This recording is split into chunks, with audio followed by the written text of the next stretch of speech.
કેમ છો મિત્રો? આપણે સૌ જાણીએ છીએ તેમ હાલ તો રાષ્ટ્રીય પર્વ ચૂંટણીની તૈયારીઓ બધે ચાલી રહી છે.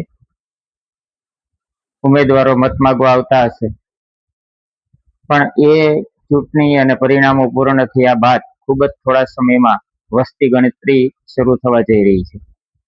ત્યારે મારે આપની સાથે એક વાત શેર કરવાની એ છે કે આ વસ્તી ગણતરી દરમિયાન સરકારી કર્મચારીઓ આપની સમક્ષ આપની પાસે માહિતી એકત્રિત કરવા માટે આવશે. ખાસ ધ્યાન રાખવાનું છે કે એ કર્મચારીઓ એના નિર્ધારિત પ્રશ્નોના જવાબ આપની પાસેથી મેળવશે. આ સિવાય આપની પાસેથી બીજું કંઈ પણ વસ્તુ લેશે નહીં. એટલે ખાસ ધ્યાન એ રાખવાનું છે કે એમના નામથી કોઈ અન્ય ફ્રોડ વ્યક્તિઓ આવી અને આપણી સાથે કોઈ અઘટિત ઘટના ન ઘટે તેનું ધ્યાન રાખવું. કોઈને આધાર કાર્ડ, પાન કાર્ડ, કોઈ પ્રકારનો ઓટીપી, કોઈ લિંક ખોલવાની, આવું કંઈ પણ કરવાનું નથી.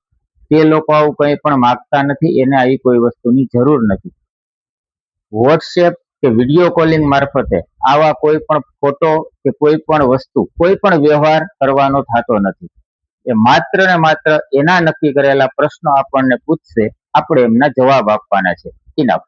અહીંયા આ વાત પૂરી થઈ જાય છે.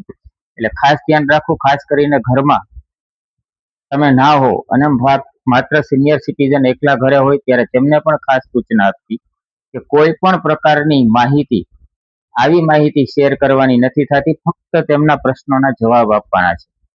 આ સિવાય કોઈ પણ ડોક્યુમેન્ટ, એની ઝેરોક્સ, કોઈ પણ પ્રકારનો ઓટીપી, એવું કાંઈ નહીં. કદાચ એવું પણ બને કે એમ પણ કહે કે આ એપ્લિકેશન એક ડાઉનલોડ કરવાની છે, અહીંયા એક મિસ કોલ મારવાનો છે, કાંઈ નહીં. આપણો ફોન પણ નથી આપવાનો, કોઈ માહિતી પણ નથી આપવાની, કાંઈ નહીં.